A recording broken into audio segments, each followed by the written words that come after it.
India. Eh, Dahulu perdagangan Cina dan India ini melakukan perdagangan melakukan perdagangan melalui jalur darat, yaitu melalui celah Khyber. Namun celah Khyber ini dirasa kurang aman. Akhirnya India dan Cina ini memindahkan jalur perdagangannya ke laut, yaitu melalui Selat Malaka.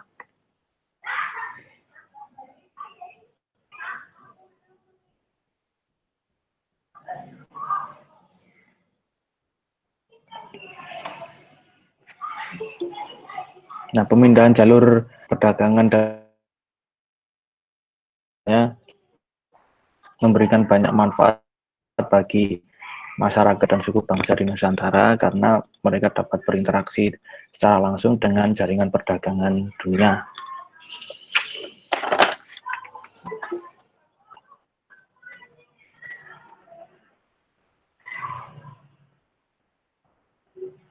Selat Malaka ini menjadi elemen penting dalam rute perdagangan dunia. Ibaratnya Selat Malaka ini adalah gerbang, pintu masuk yang menghubungkan antara pedagang-pedagang India dan pedagang-pedagang Cina, seperti itu.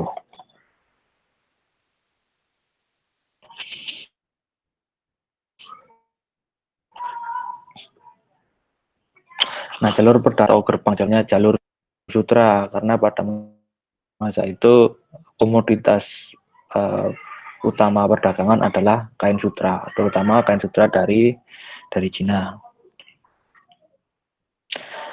Nah, kehidupan masyarakat di sepanjang Selat Malaka menjadi lebih sejahtera karena seperti yang kita tahu,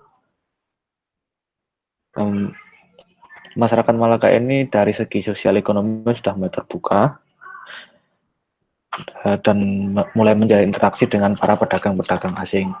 Jadi kalau dari segi ekonomi tentu juga semakin maju karena orang-orang di Selat Malaka juga akan melakukan interaksi dengan orang dari Cina, dari India, dan mereka juga melakukan perdagangan.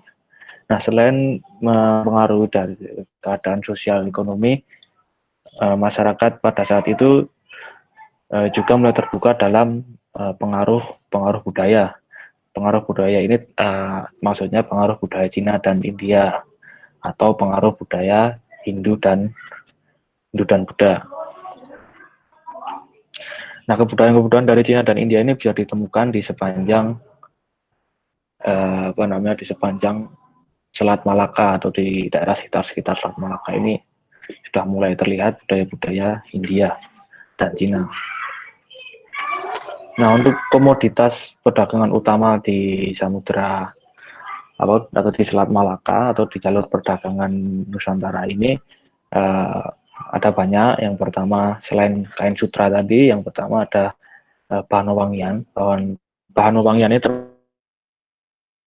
cendana, gaharu, kemudian ada kapur barus, dan kemenyan. Nah, berikutnya ada rempah-rempah. Rempah-rempah ini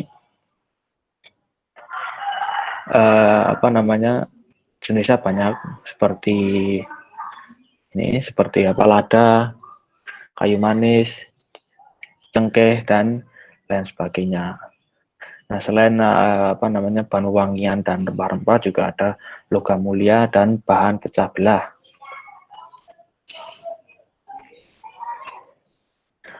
Nah, berikutnya pertumbuhan jaringan perdagangan di Nusantara juga melahirkan kekuasaan politik baru di kawasan Nusantara. Misalnya di Sumatera mulai muncul kerajaan Sriwijaya. Berikutnya di Jawa Barat muncul kerajaan Tarumanegara yang dipimpin oleh Purnawarman. Berikutnya di Jawa bagian tengah atau di Jawa Tengah itu muncul kerajaan Holling atau Kalingga. Berikutnya di Jawa Timur muncul kerajaan Singasari, Majapahit, dan Kediri. Tentu kerajaan-kerajaan ini berdiri dan berkembang pada masanya masing-masing. Nah, yang terakhir dari materi tentang jaringan perdagangan di Indonesia adalah mengenai tentang sejarah Indonesia pada masa Hindu Buddha itu banyak dipengaruhi oleh proses integrasi perdagangan. Integrasi perdagangan itu maksudnya adalah pembauran atau penyatuan perdagangan, yaitu dari India dan Cina yang mulai masuk ke Indonesia dan mulai membaur dengan masyarakat di Indonesia. Nah, dalam proses perkembangan integrasi ini menjadi semakin kuat dan semakin mantap. Jadi Indonesia ini semakin kuat dalam segi perdagangan. Dan ini sehingga mengukuhkan Nusantara sebagai negeri kepulauan yang disatukan oleh kekuatan politik dan perdagangan. Nah, untuk materi ini apakah ada yang tanyakan sebelum kita masuk ke akulturasi budaya?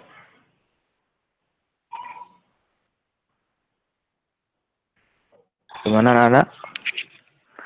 Apakah ada yang tanyakan?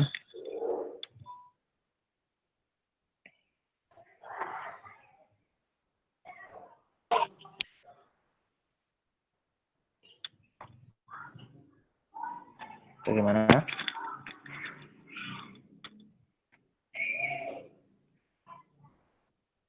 Untuk materi jaringan perdagangan, apakah ada yang tanyakan? Kalau tidak, kita lanjut ke akulturasi budaya.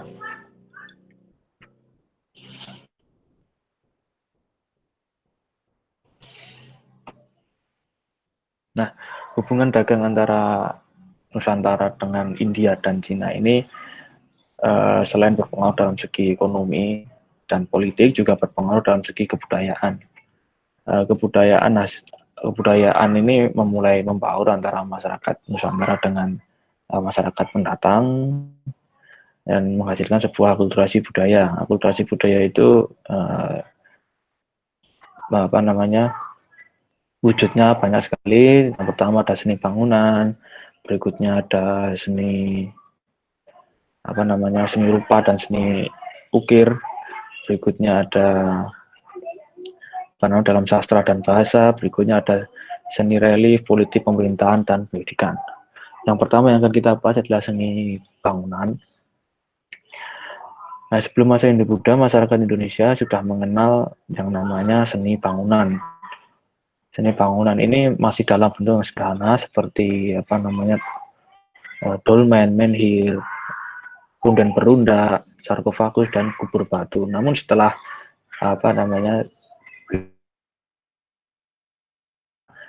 perkembangan seni bangunan ini semakin pesat, jadi masyarakat sudah mulai bisa membuat bangunan besar di stupa dan keraton. Berikutnya ada arca juga bisa dilihat di sini.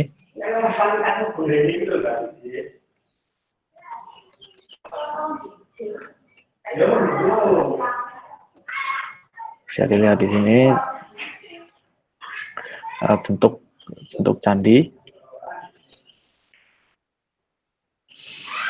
Yang pertama saya akan jelaskan adalah tentang seni bangunan candi. Candi adalah peninggalan artefak pada masa Hindu-Buddha yang masih bisa kita lihat dan kita nikmati sekarang. Candi ini berasal dari kata Candika atau yang merujuk pada nama Dewi Durga atau Dewi Kematian. Fungsi candi di Indonesia dan di di India ini memiliki perbedaan. Kalau di India fungsi candi itu murni untuk pemujaan. Kalau di Indonesia ini fungsi candi bisa untuk bermacam-macam, bisa untuk pemujaan, bisa untuk pemakaman, pemujaan roh nenek moyang juga bisa.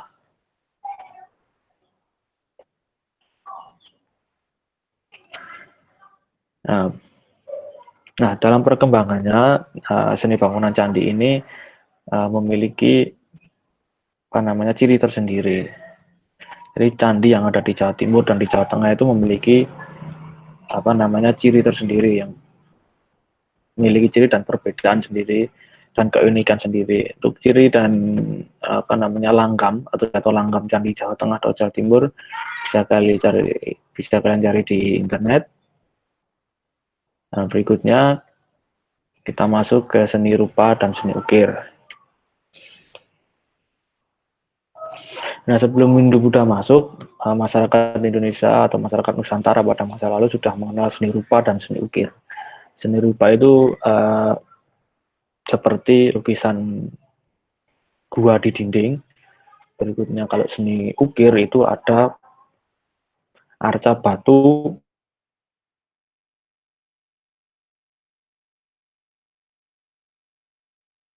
di dalamnya batu diukir wajah dengan sederhana. Tapi setelah seni rupa dan seni ukir ini mulai berkembang pesat. Nah, salah satu contohnya adalah relief dan arca. Kalau kita melihat arca di candi-candi itu kan bentuknya sangat rumit ya. Kalau diukir itu sangat rumit sekali. Berikutnya ada relief. Relief ini bukan hanya digambar tapi juga diukir di atas batu.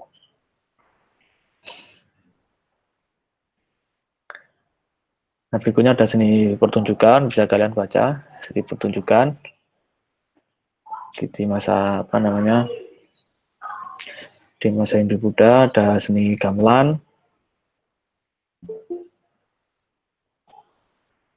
Kalau di seni pertunjukan ini ada dua, yaitu ada seni musik dan seni tari. Seni musik dan seni tari ini bisa kalian cari di internet. Ya, ini yang penting juga yaitu seni sastra dan aksara. Jadi pada masa Hindu-Buddha mulai masuk sastra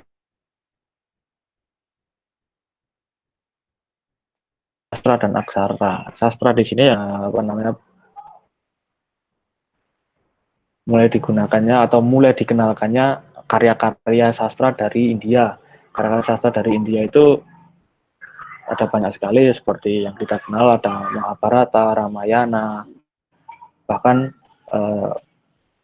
pujaka-pujaka di Indonesia itu mulai mensadur karya-karya dari India itu dan diadopsi menjadi karya yang lebih Indonesia, yaitu seperti karya Bharatayuda. Nah, untuk seni sastra sendiri berkembang pesat ketika Nusantara pada masa Kerajaan Kediri, tepatnya pada masa pemerintahan Jayabaya, karena pada masa itu seni sastra sudah mulai tertata. Tertata di sini dimaksudkan sudah mulai menggunakan daun lontar untuk menulis karya sastra dan diikat agar tidak berjajaran. Nah, berikutnya untuk aksara. Aksara ini muncul sekitar abad ke-7 dan ke-5 Masehi, yaitu huruf Pallawa. Jadi huruf Pallawa ini diperkenalkan juga ketika pada masa Hindu-Buddha. Huruf Pallawa ini pada perkembangannya akan menurunkan huruf Jawa kuno, dan Jawa kuno nanti berkembang lagi menjadi Hanacaraka yang kita kenal sekarang. Di sini tidak ada seni atau tidak ada berkembang dari segi bahasa. Saya jelaskan sedikit. Kalau dari segi bahasa itu sama dengan segi aksara, yaitu muncul pada abad ke-5 dan ke-7 Masehi, yaitu muncul bahasa Sangsekerta. Nah, bahasa Sangsekerta ini pertama kali dijumpai di bahasa Dijupa di Kutai, dan dalam perkembangannya Jawa sastra ini nanti juga akan mempengaruhi atau menurunkan bahasa Jawa kuno, Melayu kuno, dan Bali kuno. Dan bahasa Sangsekerta ini istilah-istilah dalam bahasa Sangsekerta ini masih sering digunakan di masa sekarang, seperti istilah Kartika Eka Paksi di TNI. Berikutnya ada istilah yang digunakan di Angkatan Laut, saya lupa namanya, yang istilah Jaya Mahi itu juga istilah dari bahasa Sangsekerta. Dirgahayu juga istilah dari bahasa Sangsekerta.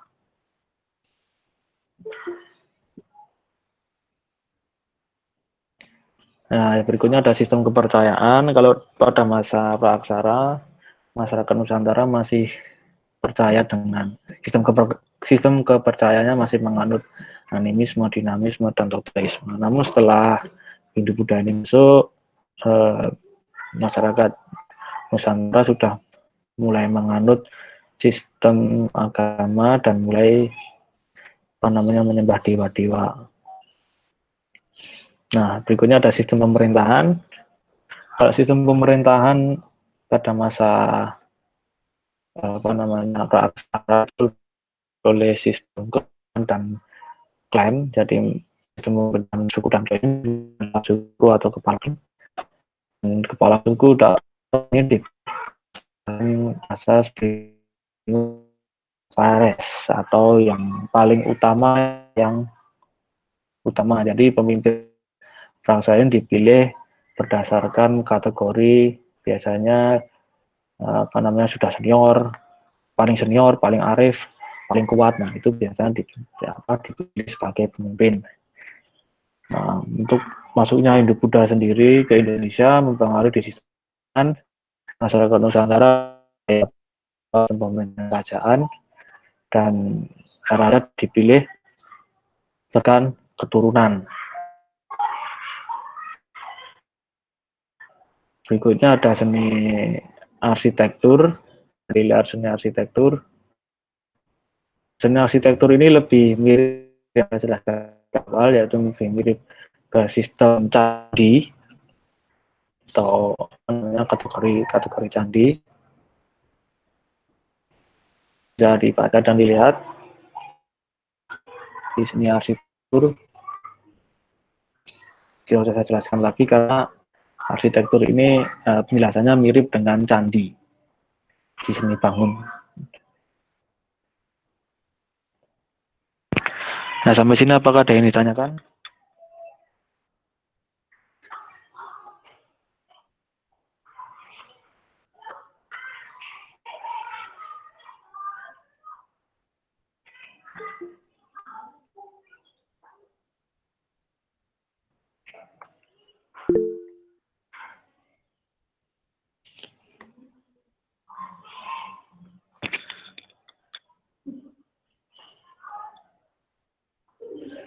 Gimana, Nak? Sampai sini Mas, apakah ada yang tanyakan tentang akulturasi budaya Nusantara dengan budaya Hindu-Buddha? Sebenarnya kalau akulturasi ini mudah dipelajari karena bukti-buktinya itu sudah hampir bisa kita lihat atau bisa kita nikmati saat ini, seperti seni seni sastra dan aksara ini. Kita bisa lihat huruf aksara Jawa itu sebenarnya dulunya adalah huruf Pallawa. Kalau dari seni seni patung dan seni ukir itu bisa kita temukan di candi-candi.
Ya, ini ada pertanyaan dari Mas Naufal Arkanhab Wahid tentang mengenai apakah aksara Thailand sama juga dengan aksara Jawa ya. Kalau aksara Thailand dan aksara Jawa ini sebenarnya induknya sama, yaitu sama-sama dari huruf Pallawa. Dan kalau ditanya bagaimana hubungan Thailand dengan India, juga jelas ada hubungannya, karena kalau kita lihat dari perkembangan agama Hindu-Buddha ya, karena agama Hindu dan Buddha ini kan berasal dari India, dan mayoritas orang-orang Thailand ini menganut agama Buddha. Jadi kalau ditanya hubungannya, jelas ada hubungannya, karena Thailand juga terletak di Asia Tenggara dan jalur perdagangan Thailand ini juga pasti dilewati oleh para pedagang India yang akan ke Cina. Jadi kalau ditanya hubungannya jelas ada.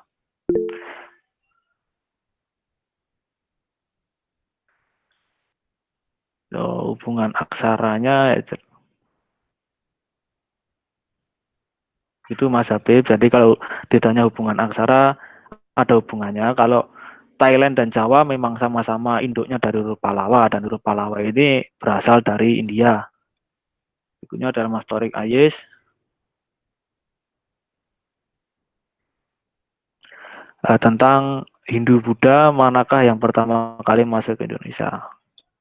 Kalau ditanya Hindu Buddha yang pertama kali masuk di Indonesia, bisa dikatakan hampir berbarengan, ya kan, hampir berbarengan. Tapi kalau yang menurut sejarah, agama yang pertama kali masuk ke Indonesia adalah agama yang dianut oleh kerajaan Kutai, yaitu bercorak Hindu. Itu Mas Torik Ayes.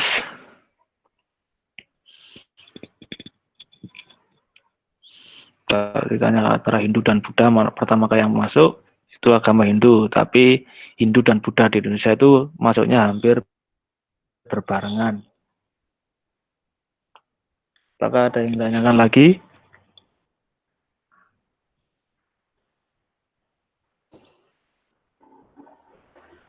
Pertanyaan Mas Naufal Arkan ini juga menarik ya kan, karena Thailand dan Jawa, huruf Jawa ini memiliki kesamaan ya kan, dan itu karena sama-sama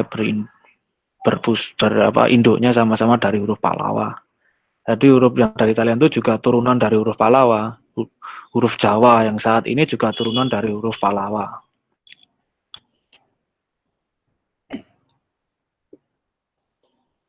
Apakah ada yang tanyakan lagi?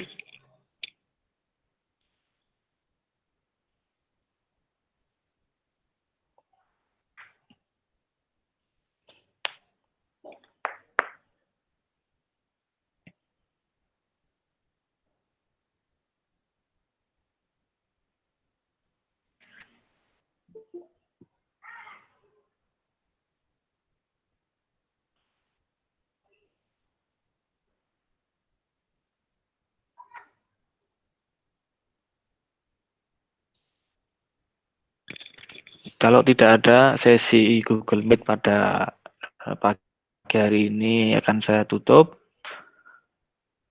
Jangan lupa tugasnya dikerjakan. Pengumpulan tugas paling lambat minggu depan. Dan sekian dari saya. Apabila ada salah kata saya mohon maaf. Atau ada yang ingin ditanyakan bisa WA saya. Bila taufik wa hidayah. Wassalamualaikum warahmatullahi wabarakatuh. Waalaikumsalam warahmatullahi wabarakatuh. Di iPhone ya.